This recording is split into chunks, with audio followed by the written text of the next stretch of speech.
J'aimerais qu'on partage sur cette vidéo avec la notion d'argent. C'est que plusieurs d'entre nous voulons être prospères, c'est-à-dire que sur le plan financier, nous voulons comme ça bâtir des richesses. Mais ce que je constate, c'est que la majorité de personnes ne savent pas comment fonctionne l'argent. On est comme ça, c'est-à-dire que dans des habitudes qui nous piègent, qui piègent la plupart des deux personnes et qui maintiennent la plupart des personnes en pauvreté. Donc je viens ici te partager avec toi comment penser comme le 1%. Donc tu entends généralement, quand je dis 1%, les 1% des riches. Et quand je parle ici 1%, les personnes qui commencent à brasser à partir de 500 000 euros, 1 million d'euros, 2 millions d'euros, 3 millions, 10 millions, je ne parle même pas que de ceux qui prennent les 100 millions ou même le milliard, c'est-à-dire que d'euros ou de dollars. Comment pense les 1% et comment pense le reste des personnes? Le reste des personnes, c'est-à-dire que quand on parle d'argent, beaucoup, ici quand je parle ici d'argent ou de richesse, quand on parle de richesse, et comme j'ai coutume à te dire, la richesse n'est pas la somme d'argent que tu gagnes. Il faut qu'on soit clair. Ce n'est pas le montant d'argent que tu gagnes, mais c'est ce qui te reste dans la poche ou dans ton compte en banque. Tu verras généralement qu'il y a des personnes comme ça qui gagnent 1 000 euros, 5 000 euros, 10 000 euros, 20 000 euros. Il y en a qui gagnent même 100 000 euros. Tu as des footballeurs, les sportifs qui gagnent les 1 million, les 2 millions, les 20 millions par an, mais qui finissent pauvres. Qui finissent à la fin de la journée pauvres. Comment tu peux expliquer ça? C'est ce que je vais devoir partager ici avec toi. C'est sur le mindset de 1% qu'il faut avoir. Le mindset des riches qu'il faut avoir. Donc, une fois que j'ai brossé ce tableau, les riches ont compris que l'argent, c'est un outil. L'argent, c'est un outil, c'est un moyen. Et c'est un moyen qui leur permet de multiplier, d'investir. Or que les pauvres, eux, ils sont dans l'accumulation des biens. Il va accumuler les biens. Les pauvres est dans l'affichage des biens matériels. Ils sont dans le paraître, commencer à acheter. Tu vas aller acheter la grosse maison, va aller acheter la grosse voiture, va aller acheter les vêtements, va aller acheter, payer les voyages, aller au restaurant, toujours en train de prendre leur argent pour dépenser. Les 1% ont compris qu'ils doivent aussi gérer les émotions. Et gérer l'émotion. Tu sais, l'émotion ici, c'est quelque chose de très capital. On peut être dans l'émotion lorsqu'on est content. On peut être dans l'émotion lorsqu'on est fâché. Tu vois? Donc il faut savoir gérer ça. Et les riches ont su comment gérer. Lorsque les riches vont entreprendre, ils savent maîtriser leurs émotions. Or que lorsque les pauvres vont vouloir investir, je dis ici investir, ils ne savent pas gérer leurs émotions. Les pauvres, lorsqu'ils vont aller vouloir investir, tu vois comme en ce moment, nous sommes en plein dedans, tu as vu lors de cette tension de guerre commerciale où Donald Trump a mis avec les tarifs douaniers, a monté les tarifs douaniers à 125% à la Chine, à 30% avec l'Europe. C'était la débandade partout, la bourse a chuté, le S&P avec les 500 capitalisations américaines tous ont chuté, Nvidia, Apple, Amazon, Tesla, toutes ces grandes capitalisations, c'est en termes de milliers, de milliards de dollars. Le pauvre, lui, a fait quoi? Le pauvre, tout de suite, va mettre des émotions. Beaucoup ont vendu. Lorsque la bourse chutait, beaucoup ont vendu. Les riches font quoi?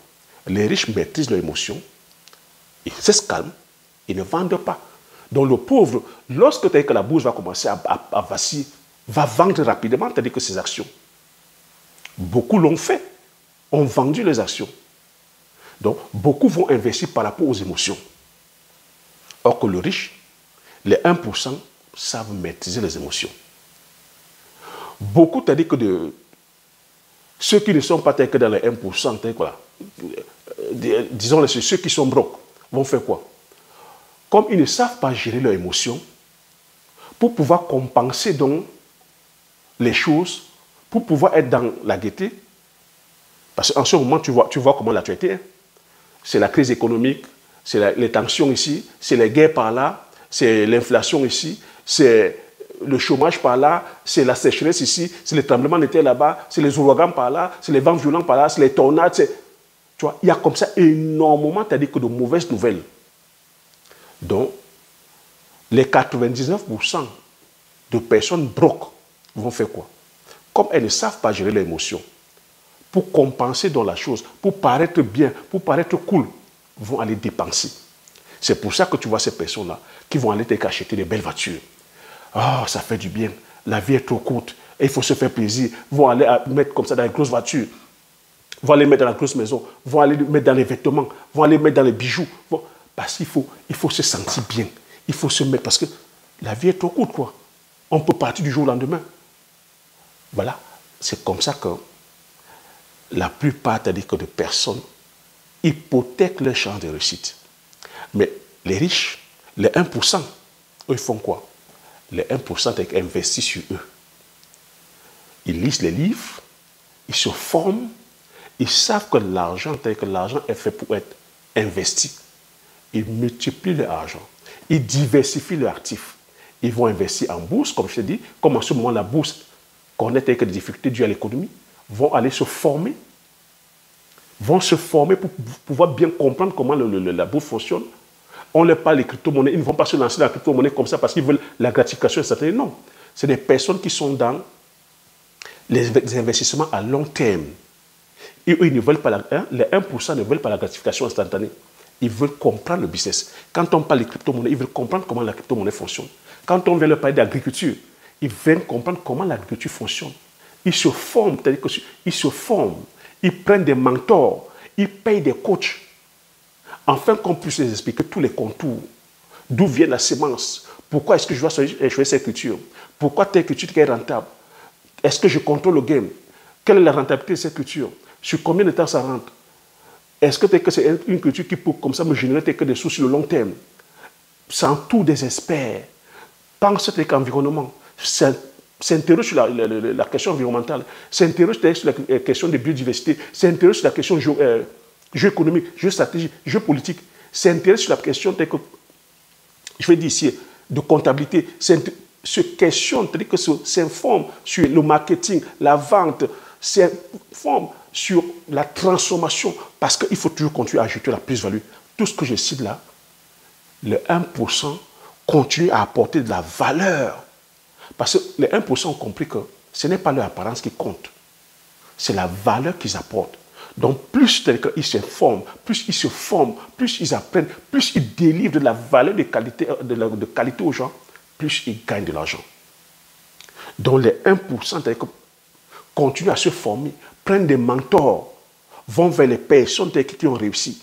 Lorsqu'on parle de la culture du poivrier, la culture du Njansa, la culture du Bitakola, les 1%, c'est des personnes qui sont curieuses, contrairement aux autres 99 qui sont brocs.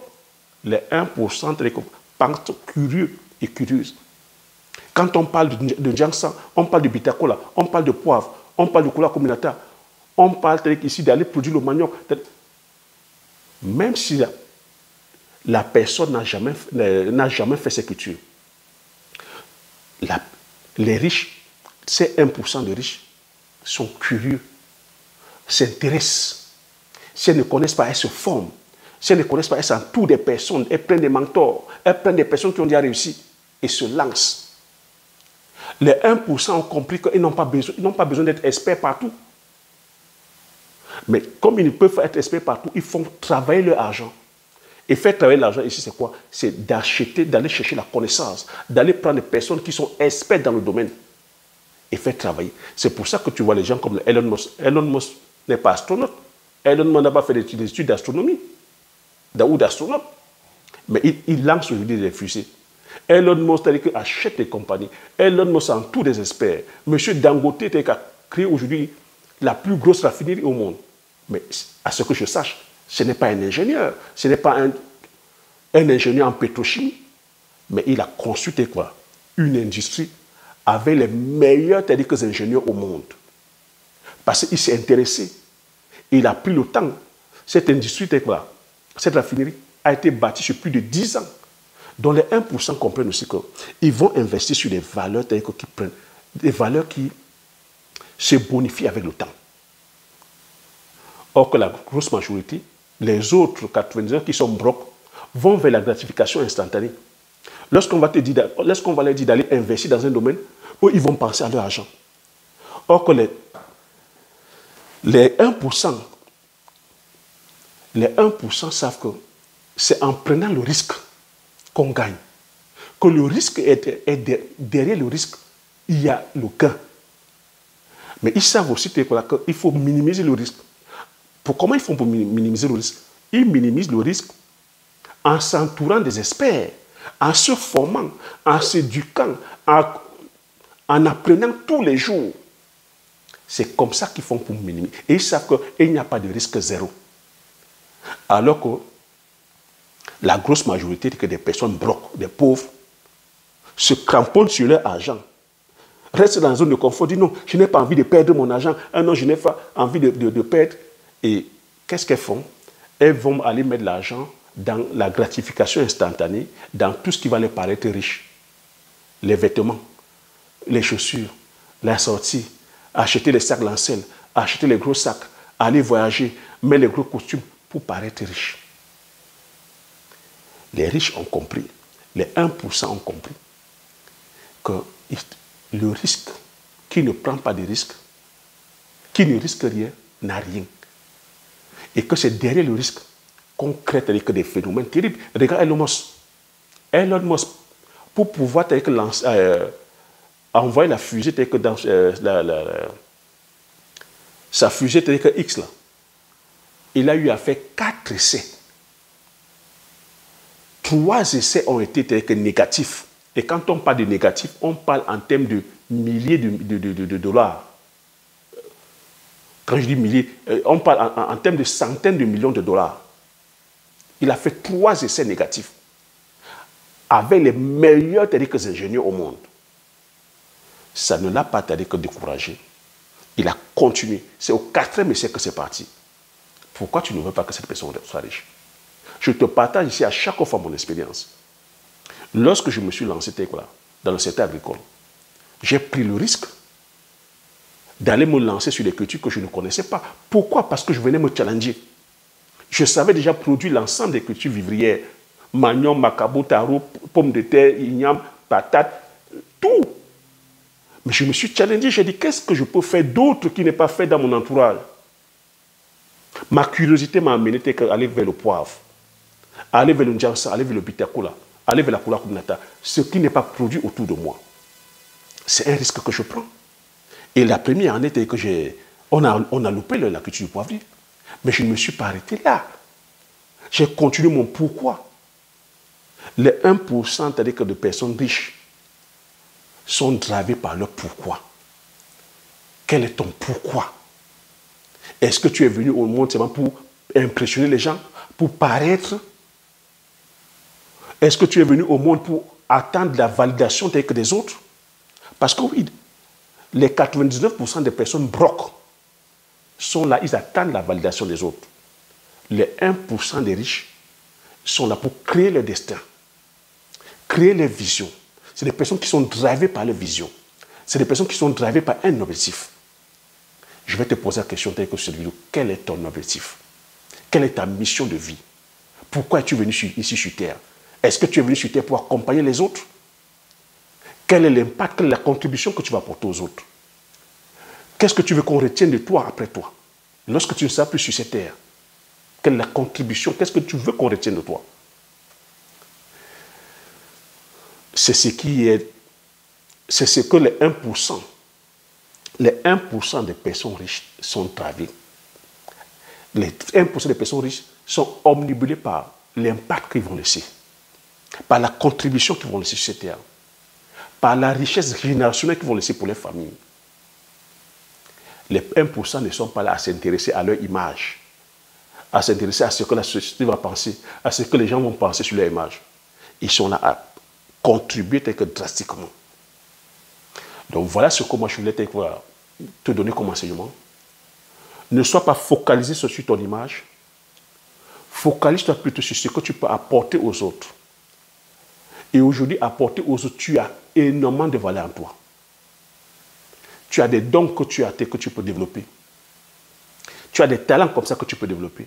Tu as la connaissance académique que tu peux développer. Aujourd'hui, tu peux te former sur plusieurs choses. Tu n'es pas un arbre. Tu n'es pas un arbre. Tu n'es pas ton diplôme. Tu peux aujourd'hui te former sur plusieurs choses. Mais plutôt, donne-toi le temps. Est-ce que tu sais la personne que tu peux devenir dans 1 an, dans 2 ans, dans 3 ans, dans 4 ans, dans 5 ans? tu peux devenir que la personne que tu veux en 5 ans. C'est ce que les 1% ont compris. Les 1% ont compris que c'est le temps qui compte. Et ils ont compris qu'ils n'ont pas le temps. Il ne faut pas perdre le temps. Que la valeur la plus précieuse, ce n'est pas l'argent, c'est le temps. Et que 1 minute de perdu, tu ne peux pas récupérer. Mais si tu perds 1000 euros, tu peux retravailler, tu gagnes les 1000 euros. Si tu perds ta chemise, tu peux te dire que racheter une nouvelle chemise. Même si ta maison brûle aujourd'hui, tu peux encore travailler et construire une nouvelle maison. Mais 1 minute de perdu, 1 heure de perdu, tu ne peux pas rattraper. Donc mes propos, c'est de te dire, commence à travailler maintenant afin de bâtir ton avenir financier, afin de bâtir ta prospérité. Ne gaspille pas ta jeunesse dans le paraître. Parce que comprends une chose, tu seras appelé à être vieux. Et dans tes vieux jours, comment tu penses que pouvoir vivre? Moi, je pense que c'est maintenant qu'il faut travailler dans la jeunesse afin de pouvoir faire en sorte que tes vieux jours puissent bénéficier. C'est ton toi jeune qui travaille pour ton toi vieux. Je ne sais pas si tu m'as compris. C'est ton toi jeune aujourd'hui qui doit travailler pour ton toi vieux. Et voyant comment l'économie est changeante, comment l'économie est bouleversée, comment l'économie est moribonde. Aucun gouvernement ne garantit aujourd'hui la retraite. La plupart des gouvernements vont amener les gens à travailler à plus de 80 ans. Même à plus de 90 ans. Tu te vois en train de travailler à plus de 90 ans? Ne fais donc pas cette erreur. Je t'invite ici à penser comme les 1% et à créer ta prospérité. C'est pour ça que je t'offre beaucoup de solutions. Tu peux commencer dès maintenant par le maraîchage. Il n'est pas question ici de dire, j'entends des fois dire, ben Thierry, on n'a pas assez d'argent parce que pour aller faire le poivre. Vous voyez, ça c'est encore la mentalité de pauvreté. Excuse-moi, que ce n'est pas te blesser, t'offenser, mais c'est une réalité. Applique donc la stratégie que je passe maintenant. Parce que tu vas dire qu'on n'a pas d'argent, mais je vais voir dans ta main, tu auras un iPhone 16. Je vais te voir, tu seras en train de rouler dans une belle voiture. Je vais te voir, tu auras ta résidence principale que tu allais prendre, tu as pris à crédit. Je vais te voir que dans ta garde-robe, tu auras des costumes comme ça, à foison. Tu auras des chaussures qui coûtent 100 000 francs, 200 000 francs, parce que tu vas aller impressionner les petites. Tu vas dire que tu n'as pas l'argent, mais c'est toi qui es en train de poser les bouteilles sur les tables maquis. C'est toi qui auras 2 ou 3 ou 5 petites. Mais lorsqu'on va dire d'aller entreprendre, tu as vu, tu ne vas pas penser comme les 1%. Tu vas dire, tu auras peur, tu vas dire que non, je n'ai pas l'argent. Ben, je t'ai offert plusieurs possibilités. Si tu peux commencer par le maraîchage, selon tes bourses. Tu peux aller faire l'élevage de force, selon tes bourses. Tu peux aller faire l'élevage de poules locales, selon tes bourses. Mais pensez que grandir. J'ai dit ici que les riches diversifient leurs actifs. Ils fonctionnent de façon crescendo. Lorsque tu auras suffisamment d'argent, tu pourras venir entreprendre dans la culture du poivrier, culture du bitacola, culture du njangsang. Tu pourras implémenter des plantations comme ça, des vergers de palmiers à huile. Tu pourras passer dans l'industrie. C'est étape par étape. Ce n'est pas la course. Ce n'est pas étape par étape, mais avoir une vision sur le long terme. Voilà ce que je voulais partager par rapport à cela. Si ce partage t'a plu, si tu as pris de la valeur, je t'invite ici à mettre le pouce, à partager massivement autour de toi, afin que ça puisse bénéficier comme ça énormément à plusieurs personnes, de t'abonner si tu n'es pas encore abonné. Comme j'ai coutume à dire, l'information c'est la connaissance c'est la richesse. Une fois que tu as ces informations, tu appliques tes stratégies et tu passes l'action massivement afin d'impacter ta vie et impacter la vie de tous ceux qui t'entourent. Je te dis merci, à la prochaine vidéo.